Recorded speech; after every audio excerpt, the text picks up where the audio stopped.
Régi-régi házak, terhet hordó tevék az ősi városfalak előtt, erődítményszerű városkapuk, elmúlt évszázadokat idéző képek fogadják a látogatót Jemenben.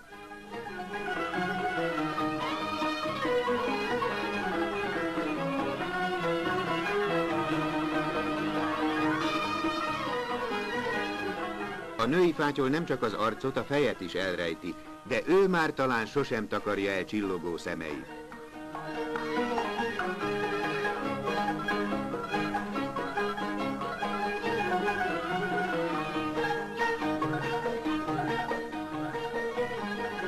Itt-ott modern házakat is építenek a régiek szomszédságában.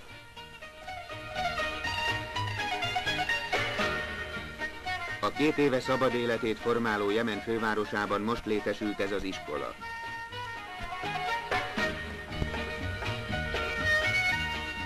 Itt 100 személyes kórház épül, felszerelését a magyar kormány ajándékozza a jemeni népnek. Az elnöki palotába látogató magyar gazdasági delegáció erről és a magyar-jemeni gazdasági kapcsolatokról tárgyalt Hussein El Amrival, a Jemeni Köztársaság alelnökével is. Mohsen El Serri külügyminiszter és Siklós Ferenc, a magyar küldöttség vezetője a tárgyalások után jegyzőkönyvet írt alá.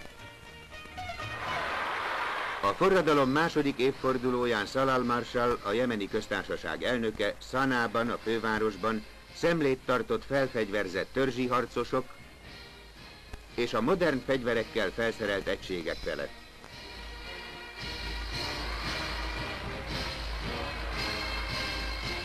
A jemeni nép kész arra, hogy megvédje hazája függetlenségét, forradalma vívmányait, s hogy tovább építse szabad hazáját.